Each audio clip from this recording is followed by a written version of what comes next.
Welcome back to my YouTube channel. ಈ ವಿಡಿಯೋದಲ್ಲಿ ನಾವು very important questions in bioscience ಅಂದರೆ JNM ಫಸ್ಟ್ ಇಯರಲ್ಲಿ ಮೈಕ್ರೋಬಯಾಲಜಿ, ಅನಾಟಮಿ ಆ್ಯಂಡ್ ಫಿಸಿಯಾಲಜಿ ಇರುತ್ತೆ ಅಲ್ಲ, ಅದ್ರ ಇಂಪಾರ್ಟೆಂಟ್ ಕ್ವಶನ್ಸ್ ನೋಡೋಣ. ಓಕೆ, 100% ಇಲ್ಲ 110% ನಿಮಗೆ ಗ್ಯಾರಂಟಿ ಕೊಡ್ತೀನಿ, ನೀವು ಪಾಸ್ ಆಗೇ ಆಗ್ತೀರಿ. ಯಾಕಂದರೆ ಇವು ಕ್ವಶನ್ಗಳು ಬಿಟ್ಟು ಬೇರೆ ಕ್ವಶನ್ ಬರೋದೇ ಇಲ್ಲ ಎಕ್ಸಾಮ್ನಲ್ಲಿ. ಫಸ್ಟ್ ನಾವು ಬಯೋಕೆಮಿಸ್ಟ್ರಿಯಲ್ಲಿ ಯಾವ್ಯಾವ ಇಂಪಾರ್ಟೆಂಟ್ ಕ್ವಶನ್ಸ್ ಇದ್ದಾವೆ ಅಂತ ನೋಡೋಣ.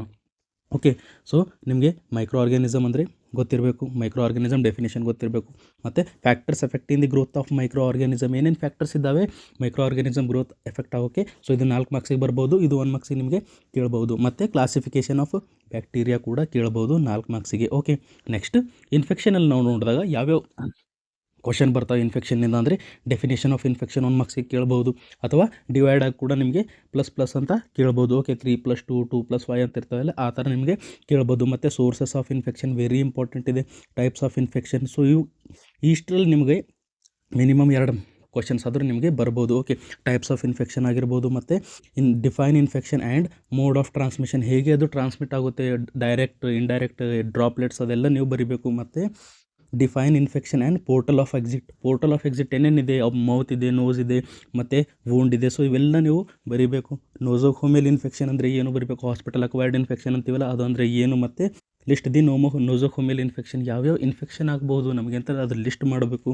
Next control of spread of infection. So ನೀವು ಸ್ಪ್ರೆಡ್ ಆಫ್ ಇನ್ಫೆಕ್ಷನ್ ಹೇಗೆ ಕಂಟ್ರೋಲ್ ಮಾಡ್ತೀರಾ, ನೋಸೋಕೋಮಿಯಲ್ ಇನ್ಫೆಕ್ಷನ್ ಸ್ಪ್ರೆಡ್ ಹೇಗೆ ಪ್ರಿವೆಂಟ್ ಮಾಡ್ತೀರಾ ಅಂತ ನಾವು ಇದರಲ್ಲಿ ಬರೀಬೇಕು. Next nosocomial infection and prevention. ಹೌದು, ನೋಸೋಕೋಮಿಯಲ್ ಇನ್ಫೆಕ್ಷನ್ ನೀವು ಪ್ರಿವೆಂಟ್ ಹೇಗೆ ಮಾಡ್ತೀರಾ, ಅಥವಾ prevention of cross infection. So ಇವೆರಡಂದ್ರೆ ಒಂದೇ. ಓಕೆ, ಸೊ ಇದೆಲ್ಲ ನೀವು ಇನ್ಫೆಕ್ಷನ್ ಹೇಗೆ ಪ್ರಿವೆಂಟ್ ಮಾಡ್ತೀರಾ ಅಂತ ಇದರಲ್ಲಿ ಬರೀಬೇಕು. ಇಷ್ಟರಲ್ಲಿ ನಿಮಗೆ 100% ಕ್ವಶನ್ ಬಂದೇ ಬರುತ್ತೆ. ಓಕೆ, ನೆಕ್ಸ್ಟ್ ಸೊ ಇದರಲ್ಲಿ ನಿಮಗೆ 2 ಕ್ವಶನ್ ಆದರೂ 100% ಬಂದೇ ಬರ್ತವೆ ಇನ್ಫೆಕ್ಷನ್ನಿಂದ. Next immunity.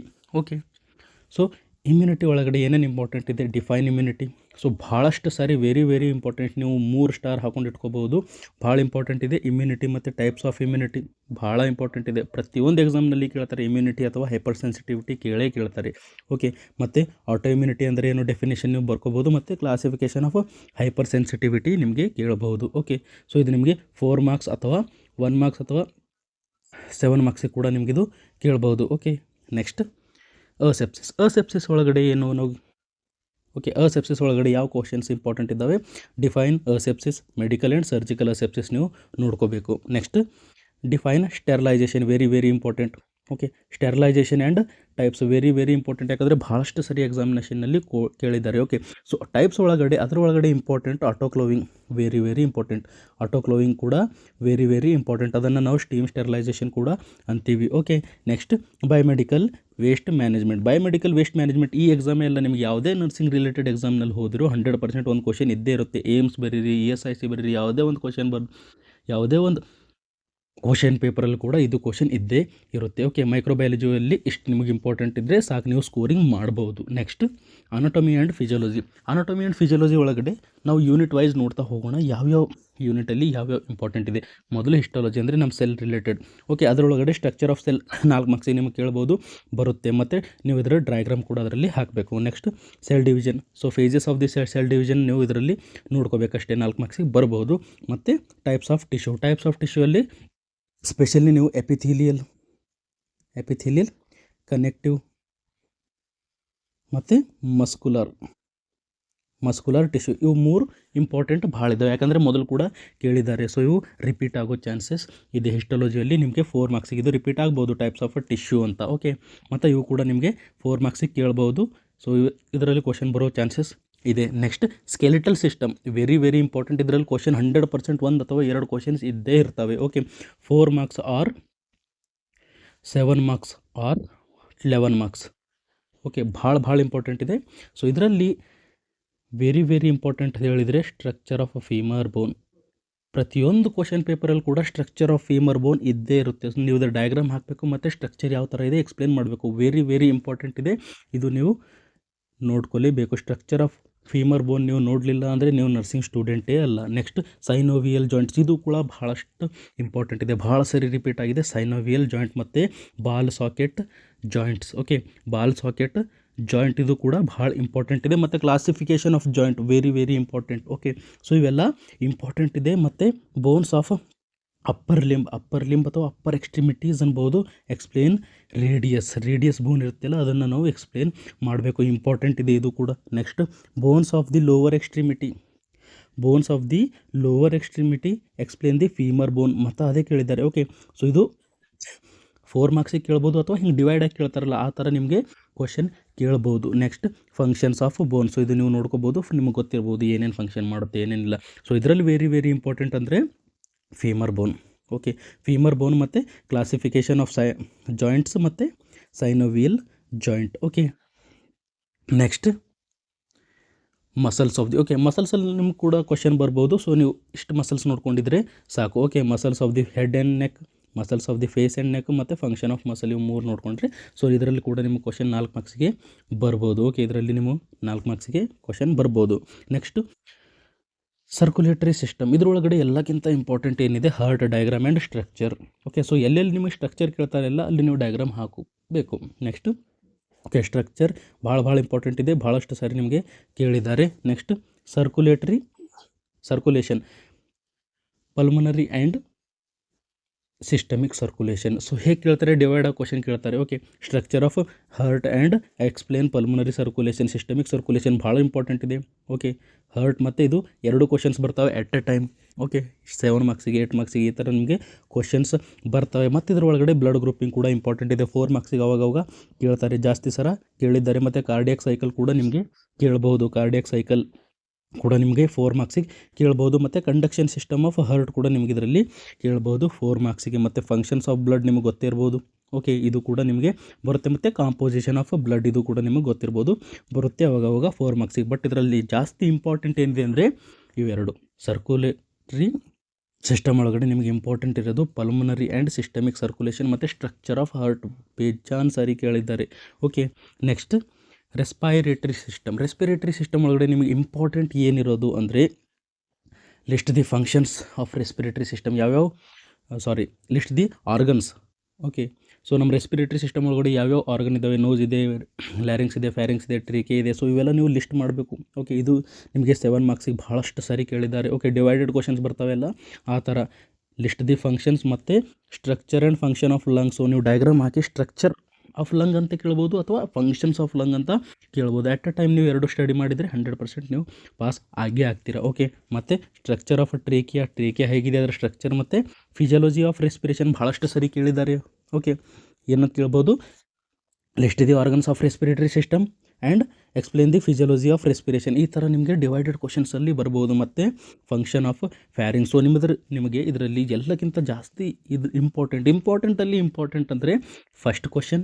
ಓಕೆ, ಮತ್ತು ಸೆಕೆಂಡ್ ಕ್ವಶನ್ ಮತ್ತು 4th ಕ್ವಶನ್ ಭಾಳಷ್ಟು ಇಂಪಾರ್ಟೆಂಟ್, ಬೇಜಾನ್ ಸರಿ ಇದು ಕ್ವಶನ್ ಕೇಳಿದ್ದಾರೆ. ಓಕೆ, ನೆಕ್ಸ್ಟ್ ಯೂರಿನರಿ ಸಿಸ್ಟಮ್ ಒಳಗಡೆ ಯಾವುದು ಇಂಪಾರ್ಟೆಂಟ್ ಇದೆ ಅಂತ ಕೇಳಿದಾಗ list the organs of urinary system ಭಾಳಷ್ಟು ಸರಿ ಕೇಳಿದ್ದಾರೆ. ಮತ್ತು kidney very very important, structure and function of kidney ಬೇಜಾನ್ ಸರಿ ಇದು ಕ್ವಶನ್ ಕೇಳಿದ್ದಾರೆ ನಿಮಗೆ. ಓಕೆ, ಮತ್ತು ಸ್ಟ್ರಕ್ಚರ್ ಆಫ್ ಅಡ್ರಿನಲ್ ಗ್ಲ್ಯಾಂಡ್ ಅಥವಾ ಸುಪ್ರಾರೀನಲ್ ಗ್ಲ್ಯಾಂಡ್ ಅಂತ ಹೇಳ್ತೀವಲ್ಲ ಅದು ಕೂಡ ನೀವು ಇದರಲ್ಲಿ ಹೇಳ್ಬೋದು. ಸೊ ಇದು ಕೂಡ ಕ್ವಶನ್ ಇಂಪಾರ್ಟೆಂಟ್ ಇದೆ, 1 ಮಾರ್ಕ್ಸಿಗೆ ಕೇಳ್ಬೋದು ಅಥವಾ 4 ಮಾರ್ಕ್ಸಿಗೆ ಕೇಳ್ತಾರೆ ಆವಾಗ. ಓಕೆ, ಸೊ ಇದು ನಿಮಗೆ 2 ಕ್ವಶನ್ 4 ಮಾರ್ಕ್ಸಿಗೆ ಬರ್ಬೋದು, 7 ಮಾರ್ಕ್ಸಿಗೆ ಬರ್ಬೋದು. Okay, next function of nephron, structure of bladder. So ನಿಮಗೆ ಇವೆಲ್ಲ ಗೊತ್ತಿರ್ಬೋದು, ಫಂಕ್ಷನ್ ಆಫ್ ನೆಫ್ರಾನ್ ಏನು ಮಾಡುತ್ತೆ, ಬ್ಲಾಡರ್ ಸ್ಟ್ರಕ್ಚರ್ ಯಾವ ಥರ ಇದು ನಿಮ್ಗೆ ಗೊತ್ತಿರ್ಬೋದು ಐ ಥಿಂಕ್. ಸೊ ಇಷ್ಟು ಇಂಪಾರ್ಟೆಂಟ್ ಕ್ವಶನ್ಸ್ ಇದ್ದಾವೆ ಯೂರಿನರಿ ಸಿಸ್ಟಮಲ್ಲಿ. ಅದರಲ್ಲಿ ವೆರಿ ಇಂಪಾರ್ಟೆಂಟ್ ಅಂದರೆ ಸೊ ಇವೆರಡು. ಓಕೆ, ಇವೆರಡು ಮತ್ತು ಇವು ಕೂಡ ನೀವು ನೋಡ್ಕೋಬೋದು, 4 ಮಾರ್ಕ್ಸಿಗೆ ಬರೋ ಸಾಧ್ಯತೆ ಇರುತ್ತೆ. ಓಕೆ, ನೆಕ್ಸ್ಟ್ ಡೈಜೆಸ್ಟಿವ್ ಸಿಸ್ಟಮಲ್ಲಿ ಎಲ್ಲಕ್ಕಿಂತ ಇಂಪಾರ್ಟೆಂಟ್ ಕ್ವಶನ್ಸ್ ಯಾವುಗಳು ಅಂತ ಕೇಳಿದರೆ ನೀವು list the organs of digestive system. So ಇದು ನಿಮಗೆ ಡಿವೈಡೆಡ್ ಕ್ವಶನ್ ಆಗಿ ಬರ್ಬೋದು. Okay, list the organs of digestive system, ಅದ್ರ ಜೊತೆ explain the structure of stomach, ಈ ಥರ ನಿಮಗೆ ಡಯಾಗ್ರಾಮ್ ಹಾಕಿ ಕೇಳ್ಬೋದು. ಓಕೆ, ಡಯಾಗ್ರಾಮ್ ಹಾಕಿ ನೀವು ಏನು ಮಾಡಬೇಕು, ಸ್ಟ್ರಕ್ಚರನ್ನು ಎಕ್ಸ್ಪ್ಲೇನ್ ಮಾಡಬೇಕು. ಓಕೆ, ಈ ಥರ ನಿಮಗೆ 7 ಮಾರ್ಕ್ಸ್ಗೆ ಡಿವೈಡೆಡ್ ಕ್ವಶನ್ ಬರ್ಬೋದು, ಅಥವಾ 4 ಮಾರ್ಕ್ಸ್ಗೆ ಡೈರೆಕ್ಟ್ ಕ್ವಶನ್ ಕೂಡ ಬರ್ಬೋದು. Structure and function of liver, so ಇದರಲ್ಲಿ 2 ಕ್ವಶನ್ ಇದ್ದಾವೆ, structure of liver and function of liver. ಈ ಥರ ನಿಮಗೆ ಕ್ವಶನ್ ಕೇಳ್ಬೋದು 4 ಮಾರ್ಕ್ಸಿಗೆ, ಅಥವಾ ಇದು 7 ಮಾರ್ಕ್ಸಿಗೆ ಕೂಡ ನಿಮಗೆ ಬರ್ಬೋದು. Next structure and functions of pancreas, ಇದು ಕೂಡ ನಿಮಗೆ 4 ಮಾರ್ಕ್ಸಿಗೆ ಅಥವಾ 7 ಮಾರ್ಕ್ಸಿಗೆ ಇದು ನಿಮ್ಗೆ ಕೂಡ ಬರ್ಬೋದು. ಸಪ್ರೇಟ್ ಸ್ಟ್ರಕ್ಚರ್ ಆಫ್ ಪ್ಯಾಂಕ್ರಿಯಾಸ್ ಮತ್ತು ಫಂಕ್ಷನ್ ಆಫ್ ಪ್ಯಾಂಕ್ರಿಯಾಸ್ ಈ ಥರ ನಿಮಗೆ ಕೇಳ್ಬೋದು. Okay, next structure of spleen, ಇದು ಅವಾಗವಾಗ ಬರ್ಬೋದು. Okay, next structure of goal bladder, ಇದನ್ನು ಕೂಡ ನಿಮಗೆ ಕ್ವಶನ್ ಬರ್ಬೋದು. ಮತ್ತು layers of gastro intestinal system, ಇದು ಕೂಡ ನಿಮಗೆ ಕ್ವಶನ್ ಬರ್ಬೋದು. ಸೊ ಇದರಲ್ಲಿ ಸೊ ಎಲ್ಲಕ್ಕಿಂತ ಜಾಸ್ತಿ ಇಂಪಾರ್ಟೆಂಟ್ ಅಂದರೆ ಇವು 3. ಓಕೆ, ಸೊ ಇವು 3 ಮತ್ತು ಇನ್ನೊಂದು 4ನೇದು ಕೂಡ ಬಹಳಷ್ಟು ಇಂಪಾರ್ಟೆಂಟ್ ಇದೆ, ಬಂದೇ ಬರ್ತವೆ ಕ್ವಶನ್. ಇದರಲ್ಲಿ ಕೂಡ ಒಂದು 100% ಬಂದೇ ಬರುತ್ತೆ. ಇವು 4ರಲ್ಲಿ ಒಂದು ಕ್ವಶನ್ 100% ಬರುತ್ತೆ. ನೆಕ್ಸ್ಟ್ ನರ್ವಸ್ ಸಿಸ್ಟಮಲ್ಲಿ ಏನು ಇಂಪಾರ್ಟೆಂಟ್ ಅಂತ ಕೇಳಿದಾಗ cranial nerves. Okay, cranial nerves ಭಾಳ ಇಂಪಾರ್ಟೆಂಟ್ ಇದೆ, ಭಾಳಷ್ಟು ಸರಿ ನಿಮಗೆ ಕೇಳಿದ್ದಾರೆ. ಕ್ರೇನಿಯಲ್ ನರ್ವ್ಸ್ ಮತ್ತು ಕ್ರೇನಿಯಲ್ ನರ್ವ್ ಫಂಕ್ಷನ್ ಏನು ಮಾಡ್ತವೆ, ಪ್ರತಿಯೊಂದು ಕ್ರೇನಿಯಲ್ ನರ್ವ್ ಫಂಕ್ಷನ್ ಏನು ಮಾಡುತ್ತೆ. Okay, so next structure of brain ಭಾಳ ಇಂಪಾರ್ಟೆಂಟ್ ಇದೆ. ಸ್ಟ್ರಕ್ಚರ್ ಆಫ್ ಬ್ರೈನ್ ನೀವು ಡಯಾಗ್ರಾಮ್ ಹಾಕಿ ಬ್ರೈನ್ ಸ್ಟ್ರಕ್ಚರ್ನ ನೀವು ಎಕ್ಸ್ಪ್ಲೇನ್ ಮಾಡಬೇಕು. Okay, next structure of neuron, ಇದು ಕೂಡ ಕ್ವಶನ್ ಬಂದಿದೆ ಭಾಳಷ್ಟು ಸರಿ. ಮತ್ತು ಸ್ಟ್ರಕ್ಚರ್ ಆಫ್ ನರ್ವಸ್ ಸಿಸ್ಟಮ್, ಅಂದರೆ ನರ್ವಸ್ ಸಿಸ್ಟಮ್ ಸ್ಟ್ರಕ್ಚರ್ ಏನಿದೆ ಅದರಲ್ಲಿ ಯಾವ್ಯಾವ ಆರ್ಗನ್ಸ್ ಬರ್ತವೆ ಅಂತ ನಾವು ಲಿಸ್ಟ್ ಮಾಡ್ಬೋದು. ಓಕೆ, ಸೊ ಇಷ್ಟು ಕ್ವಶನ್ ಇದ್ದಾವೆ ಭಾಳ ಇಂಪಾರ್ಟೆಂಟ್ ನರ್ವಸ್ ಸಿಸ್ಟಮ್ ಒಳಗಡೆ. ಓಕೆ, ಕ್ರೇನಿಯಲ್ ನರ್ವ್ಸ್ ಮತ್ತು structure of brain, structure of neuron ಮತ್ತು ಸ್ಟ್ರಕ್ಚರ್ ಆಫ್ ನರ್ವಸ್ ಸಿಸ್ಟಮ್ ಭಾಳ ಇಂಪಾರ್ಟೆಂಟ್ ಇದೆ. ಇದರಲ್ಲಿ ಕೂಡ ಒಂದು ಕ್ವಶನ್ ನಿಮಗೆ ಬರೋ ಚಾನ್ಸಸ್ ಜಾಸ್ತಿ ಇದೆ, 4 ಮಾರ್ಕ್ಸಿಗೆ ಬರುತ್ತೆ. ಓಕೆ, ನೆಕ್ಸ್ಟ್ ರೀಪ್ರೊಡಕ್ಟಿವ್ ಸಿಸ್ಟಮಲ್ಲಿ ಯಾವುದು ಇಂಪಾರ್ಟೆಂಟ್ ಇದೆ ಅಂತ ಕೇಳಿದಾಗ list the organs of female reproductive system, ಅದ್ರ ಜೊತೆ ಓಕೆ ಪ್ಲಸ್ ಡಿವೈಡೆಡ್ ಕ್ವಶನ್ಸ್ ಬರ್ತವೆ ಇದರೊಳಗೆ. ಓಕೆ, ಸೊ ಅದ್ರ ಜೊತೆ ನಮಗೆ structure or functions of uterus, structure ಅಥವಾ ಫಂಕ್ಷನ್ಸ್ ಆಫ್ ಯೂಟ್ರಸ್ ಬರ್ಬೋದು, ಈ 7 ಮಾರ್ಕ್ಸಿಗೆ ಬರುತ್ತೆ. ಅಥವಾ only structure and function of uterus ಬಂದರೆ 4 ಮಾರ್ಕ್ಸಿಗೆ ಬರುತ್ತೆ. ಈ ಥರ ಡಿವೈಡೆಡ್ ಕ್ವಶನ್ಸಲ್ಲಿ ಬರ್ಬೋದು, ಅಥವಾ ಸಿಂಗಲ್ ಕ್ವಶನ್ಸಲ್ಲಿ ಬರ್ಬೋದು, ಭಾಳ ಇಂಪಾರ್ಟೆಂಟ್ ಇದೆ. ಓಕೆ, ಸೊ ನೀವು ಇದನ್ನು ಟ್ರಿಪಲ್ ಸ್ಟಾರ್ ಹಾಕೊಂಡು ಕೂಡ ಇಟ್ಕೋಬೋದು. ಸೊ ಭಾಳಷ್ಟು ಸರಿ ಎಕ್ಸಾಮ್ನಲ್ಲಿ ಕ್ವಶನ್ ಕೇಳಿದ್ದಾರೆ. ಮತ್ತು ಮೆನ್ಸ್ಟ್ರುವಲ್ ಸೈಕಲ್ ವೆರಿ ಇಂಪಾರ್ಟೆಂಟ್ 4 ಮಾರ್ಕ್ಸಿಗೆ. ಓಕೆ, 4 ಮಾರ್ಕ್ಸಿಗೆ ಮೆನ್ಸ್ಟ್ರುವಲ್ ಸೈಕಲ್ ಕೇಳ್ಬೋದು, ಅಥವಾ structure of a mammary gland ಕೇಳ್ಬೋದು. ಮೆಮೊರಿ ಗ್ಲ್ಯಾಂಡ್ ಸ್ಟ್ರಕ್ಚರ್ ಯಾವ ಥರ ಇದೆ ಅಂತ ಕೇಳ್ಬೋದು. ಅಥವಾ ಸ್ಟ್ರಕ್ಚರ್ ಆಫ್ ಓವರಿ ಕೂಡ ಅವಾಗವಾಗ ಕೇಳ್ತಾರೆ, ಸ್ಟ್ರಕ್ಚರ್ ಆಫ್ ಓವರಿ ಕೂಡ ಇದರಲ್ಲಿ ಕೇಳಬಹುದು. Okay, next list the organ male reproductive system. So male reproductive system ಒಳಗಡೆ ಆರ್ಗನ್ಸ್ ಏನಿದ್ದಾವೆ ಅಂತ ಅದು ನೋಡಬೇಕು. ಮತ್ತು testis, explain the structure of testis. Okay, so ಇದರಲ್ಲಿ ನಿಮಗೆ ಎಲ್ಲಕ್ಕಿಂತ ಜಾಸ್ತಿ ಇಂಪಾರ್ಟೆಂಟ್ ಅಂದರೆ ಇವು 4 ಮೇಲ್ಗಡೆ ಇರೋದು 4 question. Next sensory organs. Okay, sensory ಆರ್ಗನ್ಸಲ್ಲಿ ಇಂಪಾರ್ಟೆಂಟ್ ಯಾವ ಕ್ವಶನ್ಸ್ ಬರುತ್ತೆ ಅಂತ ಕೇಳಿದಾಗ ಸ್ಟ್ರಕ್ಚರ್ ಆಫ್ ಇಯರ್ ಭಾಳಷ್ಟು ಸಾರಿ ಕೇಳಿದ್ದಾರೆ. Okay, diagram of the ear ಅಥವಾ structure of the ear, explain the structure of the ear, so ಇದು ಕೇಳಿದ್ದಾರೆ. ಮತ್ತು explain the physiology of hearing, ಇದು ಕೂಡ ಇಂಪಾರ್ಟೆಂಟ್ ಇದೆ. Okay, explain the physiology of hearing, ಇದು ಇಂಪಾರ್ಟೆಂಟ್ ಇದೆ. ಮತ್ತು structure of skin and function of skin. So structure of skin ಅಂದರೆ ಡಯಾಗ್ರಾಮ್ ಕೂಡ ಇದೆಲ್ಲ ನೀವು ಹಾಕಬೇಕು. ಓಕೆ, ಡಯಾಗ್ರಾಮ್ ಬರ್ಬೋದು ಸ್ಕಿನ್ನಿಂದ, ಅಥವಾ ಫಂಕ್ಷನ್ ಆಫ್ ಸ್ಕಿನ್ ಬರ್ಬೋದು, ಮತ್ತು ಐ ಡಯಾಗ್ರಾಮ್ ಬರ್ಬೋದು, physiology of vision. Okay, so ಇದರಲ್ಲಿ ಎಲ್ಲಕ್ಕಿಂತ ಇಂಪಾರ್ಟೆಂಟ್ ಅಂದರೆ ಮೇಲ್ಗಡೆ ಇರೋ 3 ಕ್ವಶನ್ಸ್ಗಳು ಭಾಳ ಇಂಪಾರ್ಟೆಂಟ್ ಇದೆ. ನಿಮ್ಮ ಹತ್ರ ಟೈಮ್ ಇದೆ, ಓಕೆ, ಅಂದರೆ ನೀವು ಇವು ಕೆಳಗಡೆ ಇರೋ 2 ಕ್ವಶನ್ ಕೂಡ ಇವು ಸ್ಟಡಿ ಮಾಡ್ಬೋದು. ಓಕೆ, ಸೊ ಸೆನ್ಸರಿ ಆರ್ಗನ್ಸಲ್ಲಿ ಇವು 3 ಕ್ವಶನ್ಸೇ ಬಂದೇ ಬರ್ತವೆ. ಓಕೆ, ಬರೋದು 7 ಮಾರ್ಕ್ಸಿಗೆ ಬರ್ಬೋದು, ಅಥವಾ 4 ಮಾರ್ಕ್ಸಿಗೆ ಒಂದು ಕ್ವಶನ್ ನಿಮಗೆ ಇದರಲ್ಲಿ ನೋಡೋಕ್ಕೆ ಕಾಣಿಸ್ಬೋದು. ಓಕೆ, ನೆಕ್ಸ್ಟ್ ಎಂಡೋಕ್ರೈನ್ ಸಿಸ್ಟಮಲ್ಲಿ ಇಂಪಾರ್ಟೆಂಟ್ ಕ್ವಶನ್ಸ್ ಯಾವುದಿದೆ ಅಂದರೆ ಲಿಸ್ಟ್ ದಿ ಎಂಡೋಕ್ರೈನ್ ಗ್ಲ್ಯಾಂಡ್ಸ್, ಭಾಳಷ್ಟು ಸರಿ ಕೇಳಿದ್ದಾರೆ. ಓಕೆ, ಇರೋದೇ 3 ಕ್ವಶನ್ಸ್ ಇದರಲ್ಲಿ. ಲಿಸ್ಟ್ ದಿ ಎಂಡೋಕ್ರೈನ್ ಗ್ಲ್ಯಾಂಡ್ಸ್ ನಿಮಗೆ 7 ಮಾರ್ಕ್ಸಲ್ಲಿ ಕೇಳ್ಬೋದು.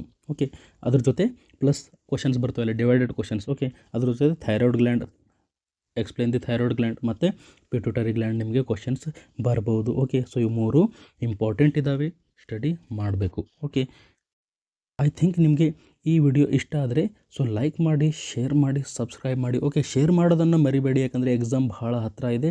ಸೊ ಇದು ಭಾಳಷ್ಟು ಸ್ಟೂಡೆಂಟ್ಗಳಿಗೆ ಹೆಲ್ಪ್ ಆಗ್ಬೋದು. ಓಕೆ, ಸೆಲ್ಫಿಶ್ನೆಸ್ ತೋರಿಸ್ಬಾರ್ದು, ಎಲ್ಲ ಸ್ಟೂಡೆಂಟ್ಗಳಿಗೆ ಹೆಲ್ಪ್ ಆಗಬೇಕಂತ ನೀವು ಶೇರ್ ಮಾಡಿ. Okay, thank you.